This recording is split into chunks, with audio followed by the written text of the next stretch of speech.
as the mind 8 verses of mind training says.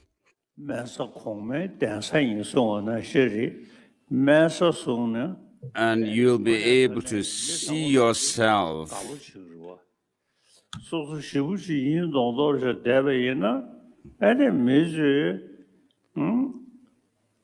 as the text says, with a determination to achieve the highest aim for the benefit of all sentient beings who surpass even the wish-fulfilling gem, may I hold them dear at all times. And so, thinking along, and then also whenever I interact with someone, may I view myself as the lowest amongst all, and from the very depths of my heart, respectfully hold others as superior. And so you will be able to show humility. And so I also do not consider myself as somebody, special, and that I always try to be humble. And when you look at yourself as lower than others and have humility, you will not have arrogance or anger.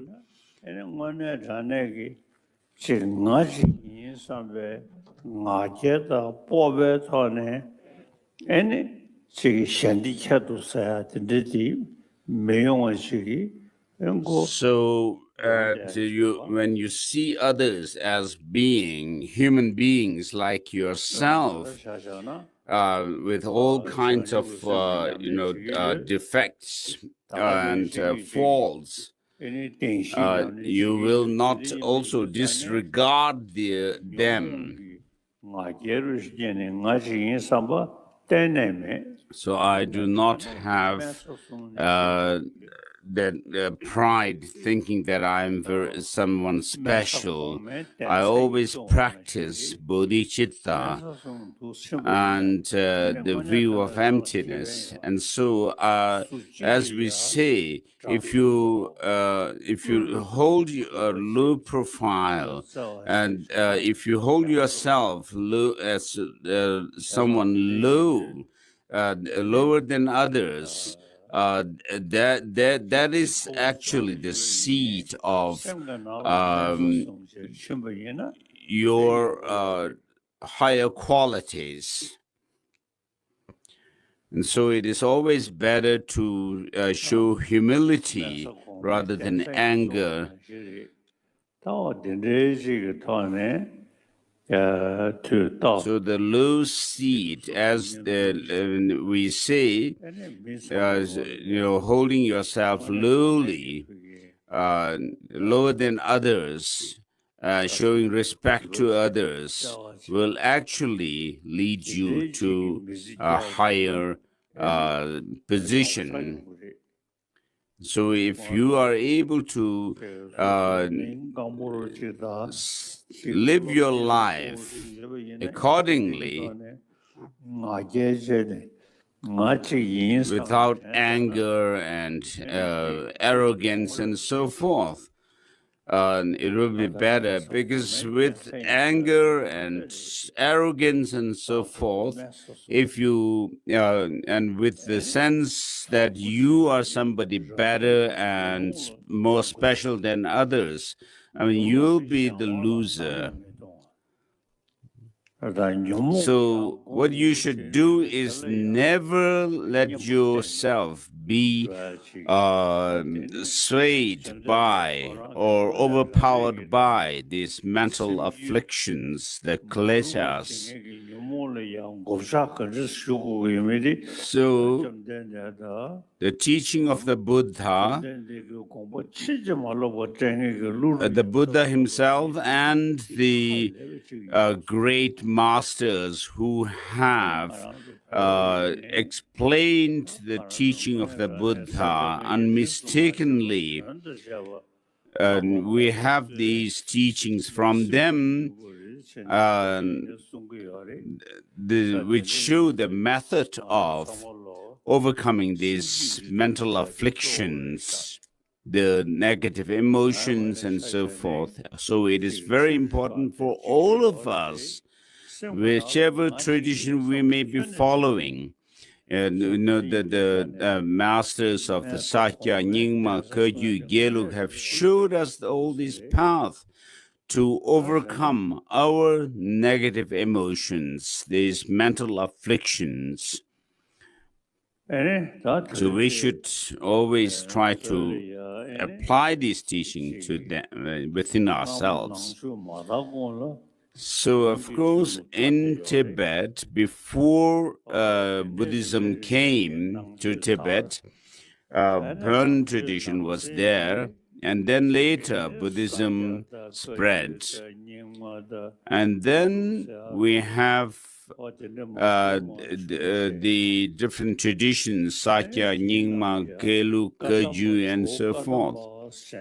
And then amongst these different traditions, there was a Kadamba tradition, tradition following the in the footsteps of Master Atisha. So the masters of the Kadam tradition were always holding themselves low, and without arrogance towards others. And so when they held themselves low, they actually became those who sat on a higher throne, ultimately. And so Geshe Langri Thangpa, the author of this 8 verses of mind training, also practiced in that way.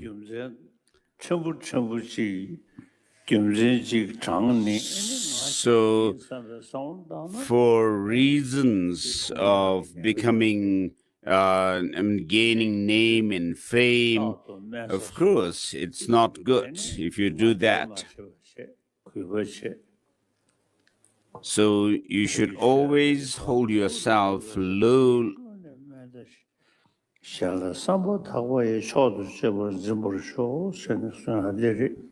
So it says, whenever I interact with someone, may I view myself as low as a man. From the depths of my heart, respectfully hold others as superior.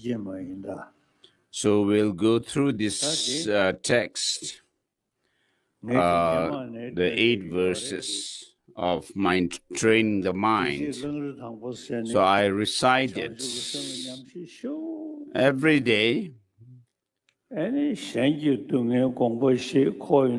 a long time. And Geshe Langri Thangpa, the author himself, was always meditating on bodhicitta and thinking of, since he was concerned with the suffering of all sentient beings, it is said that he always remained crying.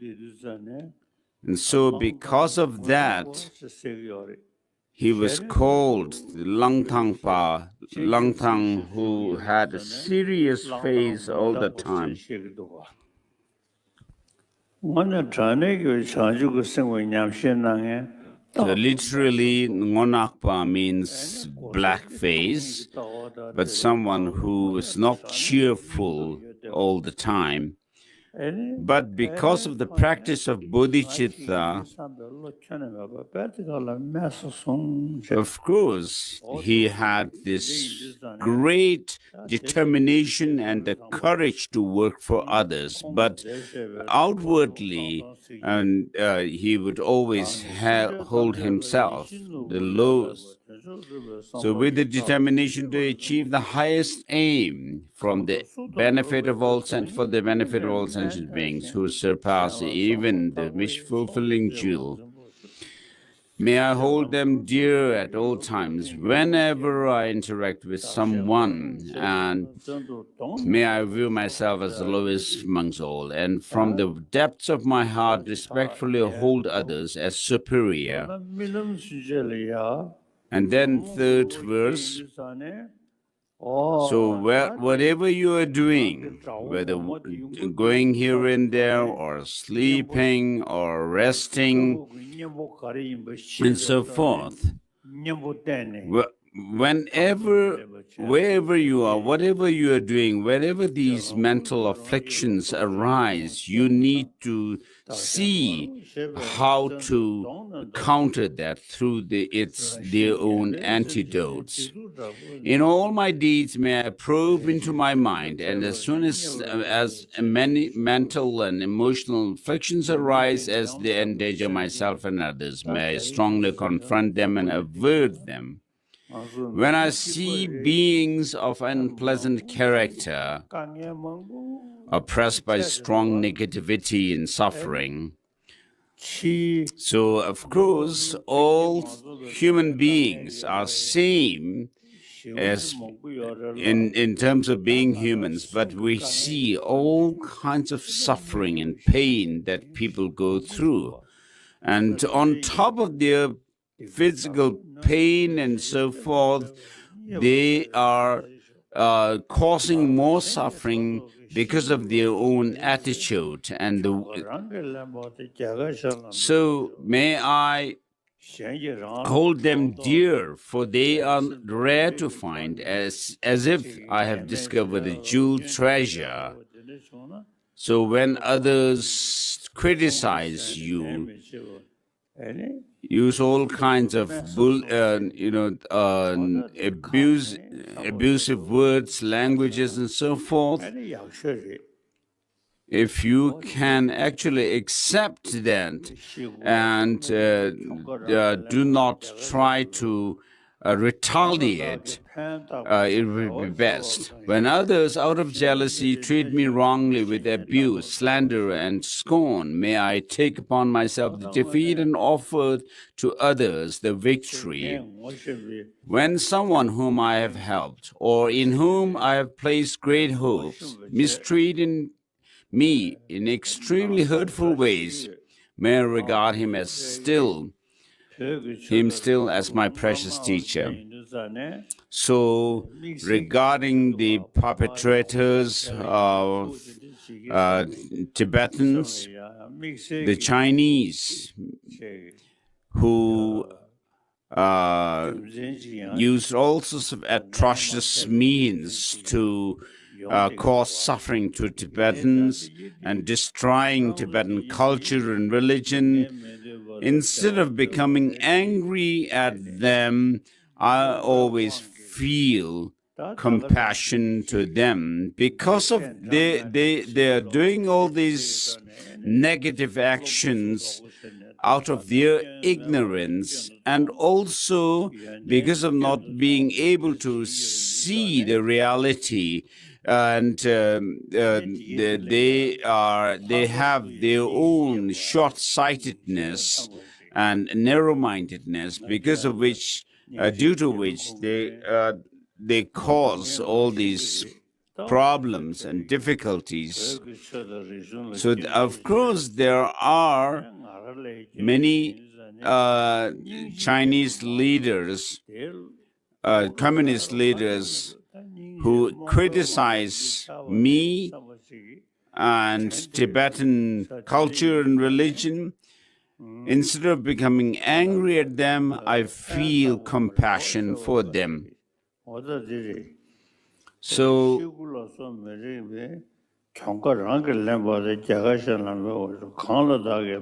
may I take upon myself the defeat and offer to others the victory. When someone whom I have helped, or in whom I have placed great hopes, mistreat me in extremely hurtful ways, may I regard him still as my precious teacher. So whatever virtuous practices you may have done dedicate them for the well-being of all sentient beings, temporary as well as lasting benefit and happiness from the depths of your heart. Dedicate them for their well-being, the short-term and long-term, lasting. In brief, may I offer the benefit and joy to all my mothers, both directly and indirectly. May I quietly secretly take upon myself all hurts and pains of my mothers. So here secretly means that you are not trying to show off to your practice to others, but deep in your heart you are doing these practices yourself in the sense of the practice of taking and giving, Tonglen. And then this last verse, may all this remain undefiled by the stains of the 8 world mundane concerns, and may I, recognizing all things as illusion-like, devoid of clinging, be released from bondage. So clinging here refers to clinging to some clinging at true independent existence in things.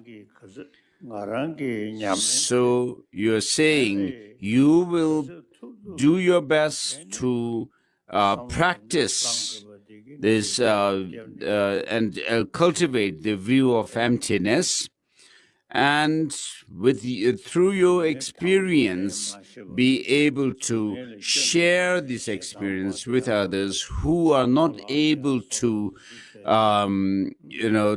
counter the cause of their suffering, but actually are enthusiastic about creating those causes. So with this, we are done with the oral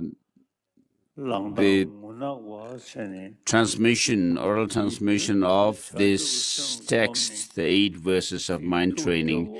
As I said earlier, the author, Geshe Langri Thangpa, was someone who always meditated on bodhicitta and cried by observing the suffering of sentient beings, and therefore he was called Lang Thangpa, the serious-faced one.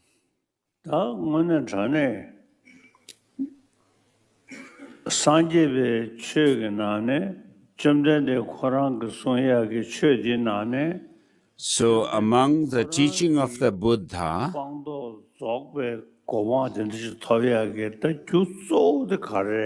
so what is the main cause of Buddha himself, reaching that enlightenment?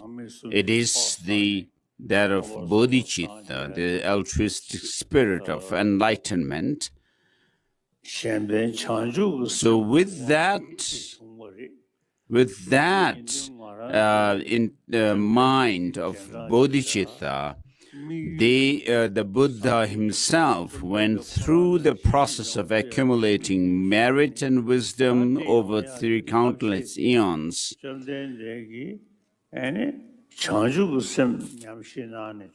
So because of this bodhicitta, the Buddha himself became a fully enlightened being, and therefore we as followers of the Buddha himself we must also make bodhicitta our main practice.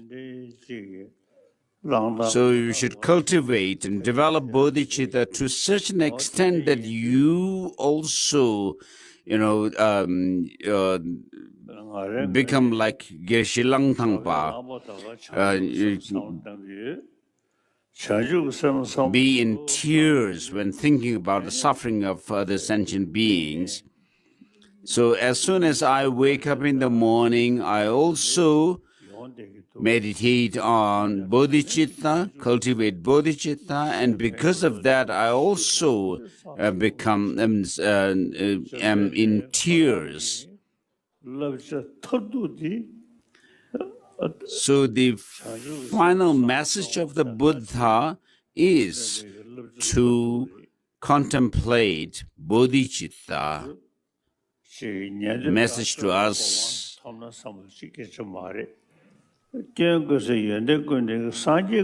So it's not just thinking of reaching a state where you have overcome all the mental afflictions, the kleshas, but to reach the full enlightenment of Buddhahood for the benefit of all sentient beings. So you should have the determination to push yourself through to the end of your path, that is Buddhahood, through the practice of bodhicitta. And so with this, we have finished the teaching on the eight verses of training the mind.